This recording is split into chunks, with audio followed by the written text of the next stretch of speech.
Okay, so today we're going to say there's no perfect notebook, right? I mean, everybody already knows that. That's got to be part of why you're watching.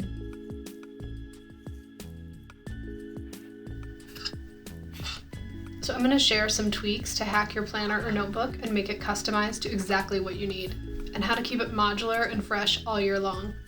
Your fresh start in your new book is just a few mods away, so let's get started.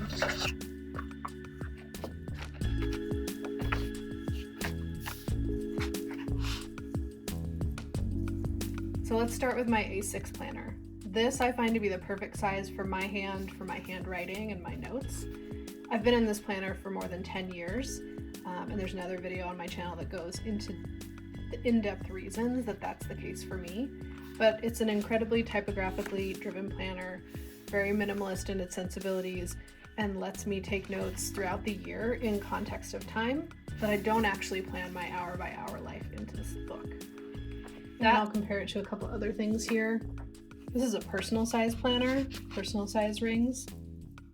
So typical rings, personal width. I have some larger inserts in here in different size.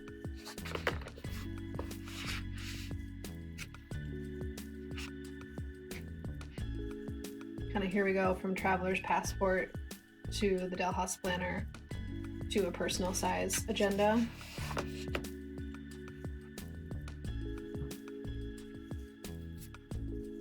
And then here's an A5 notebook as well.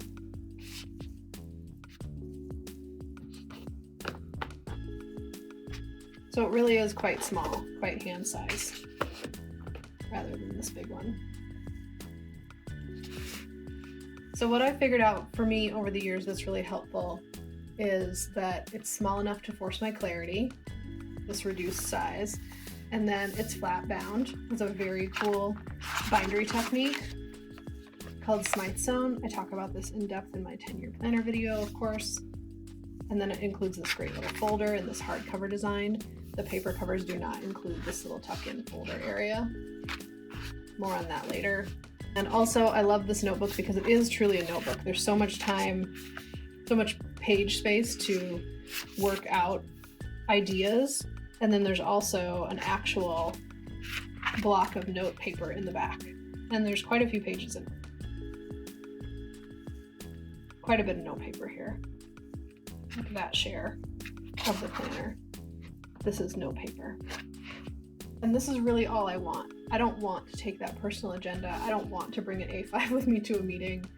You know, maybe this smaller notebook would come with me to a meeting if I needed some graph paper, but we'll talk about how to even get through that. But to make this kind of feel like home and be that touchstone that I want throughout the week to kind of move my ideas forward, I've done some customization. And we'll do a little bit of it together here today. Hack 1. We're going to tape in something we want to reference. This could be a mood board. It could be a year in view. This one has a year in view right at the front, so that's not what I need, but it might be what you need if you're just using a standard notebook. And it could be, you know, a route map or key stops on a trip you plan to take. The key is that you can use the layout like this in its view, whatever it is. Maybe it's just a blank page in a notebook, but you can have something that you want to reference all the time right there. This is attached. I've attached it to one of the pages in the rear of this particular notebook and planner, and it just folds right out. So it's kind of with me, like a partner. And I did this with a piece of white washi tape.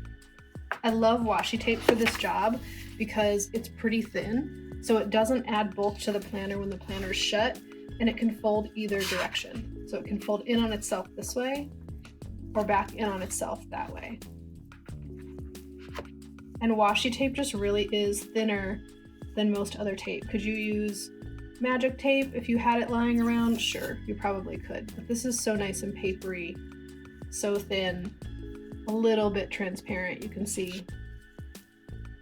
So it doesn't add bulk to the edge of the planner when it's closed, or the edge of the notebook. See, it's really not stacking much up here, and we're going to add a lot more than just this one thing. But if you were adding one thing that was kind of with you, guiding you all the time, whether that's a mood board, that embodies things you want to focus on this year, or if this was a route map and you were trip planning in here across a couple of different weeks and you wanted to reference this regularly, that could be very cool. And of course, like the year in view could be great. Maybe it's quarter by quarter, whatever that is, so you don't have to flip back and forth as you're using the book. So this one I had already done before I thought, oh, maybe I should be filming this video.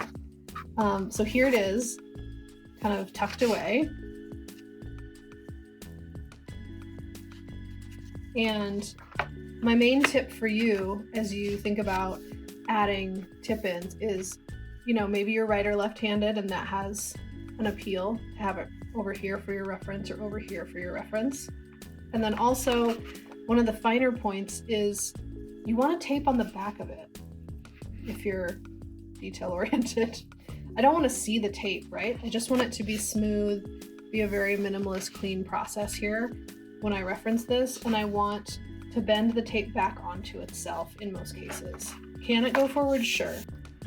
This little tiny space, it wants to bend outward, not load up on itself and cause it to be just a little poofier. This poofiness can be avoided or limited, reduced, if you put it this way. So now it folds kind of quietly away because the tape folded back on itself. So that's my first tip. You should be adding things to your planner that you want to reference often. And you can just add them to a notebook. This is how a notebook can function a little like a planner, but not be so rigid, not be so prescriptive, not tell you that you have to use this time-based construct for your notes, because many people don't need that, or many projects don't call for that. So add things to yourself that you kind of want to live and breathe with, that you want to have be partners to you on this journey. So hack 2 is going to be adding an alternate page size and a bifold. What I'm going to do, because this is a weekly view notebook and it has this just one kind of very highest altitude annual setting, I really miss having a monthly layout. And my monthly layouts are for recording, not planning.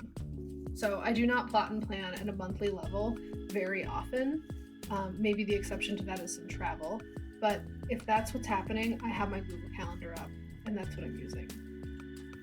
So in years past, I used a personal size to journal about and kind of record some of the things that were happening in a monthly view. This helps me better understand what all I had done, some high points, celebrations. I think those are all really worth getting down onto paper, and seeing it at the monthly level helps me understand better my impact of my choices and the way I invest my time and in my relationships over the course of the month and then the quarter and eventually the year.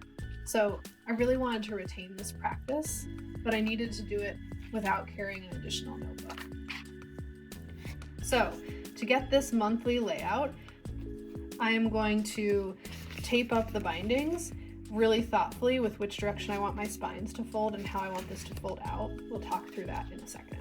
So this is last year's Dale Haas planner, and I prototyped in the 2025 edition so that I could understand the intentions of what I wanted to have happen in this next installation. Here it is all installed. And so this kind of lives and breathes off to the right-hand side. And there's a reason for this. And the reason is that if I want to continue on to other pages, other weeks, I want this to end up over here.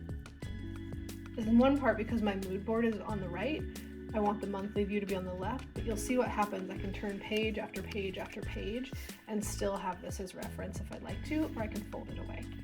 So I will show you how I did this. And we'll do the one in my 2026 planner together.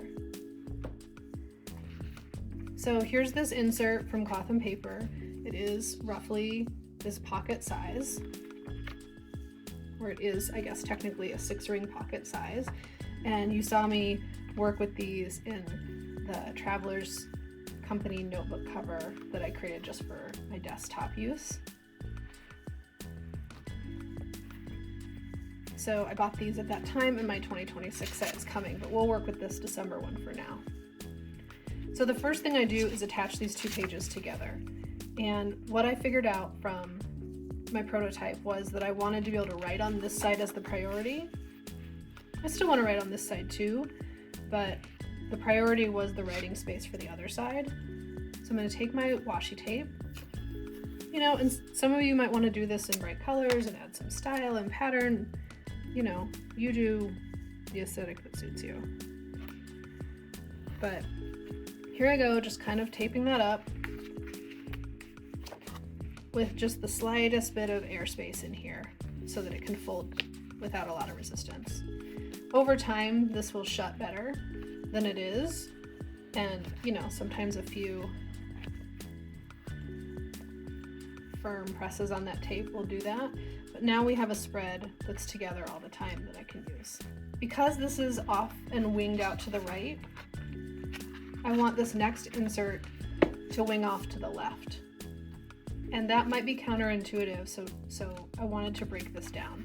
In order for this to end up on the left and stay usable in the way I want it to, I'm going to attach it to the page on the right that is one before I'm most likely to use it. So let's pretend this was December 1st. If I attach this on its right-hand side to the right-hand page, as this page turns, you'll see when I'm done attaching it that it'll travel over here and be available for reference all throughout the month that it's relevant to.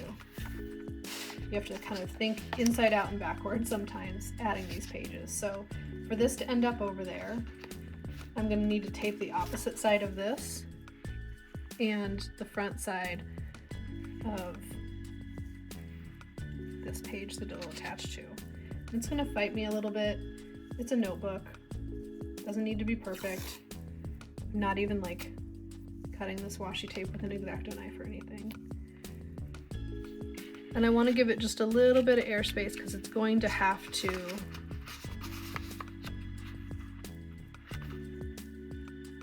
twist over there to shut itself. So for those really looking, you can see this little bit of this 8 between them. That's a nice amount. Just kind of a nail width of breathing room.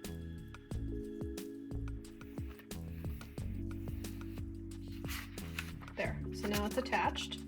And it's not particularly usable there. This week would be the week that I was setting up my goals and priorities, kind of calling things out for my intentions for the month. So that could be really wonderful to be used just right here, right at the first. And then, as I said, we're going to take it with us over throughout the month so that it's available to us as a constant reference. And we won't have to turn pages in order to know that. I might not do this every month, but for a few months when I have a focus and a set of deadlines, I tend to work in this space, but I plan at this level. And that's just me. So here it is, and we'll fold in the single page tip-in that we did as well. And you can see how it relates inside the book.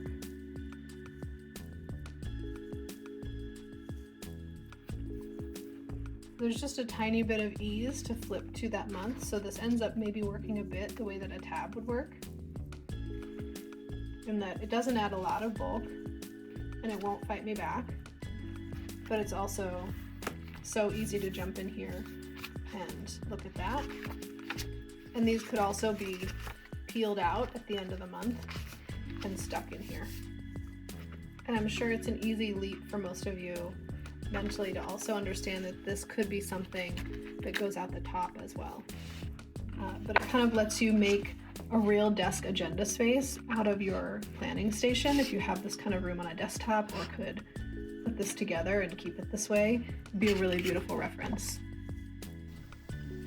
So let me know how you hack your planner. These are some inserts I thought would be helpful to me, and I'm curious to know what jumps out as helpful to you.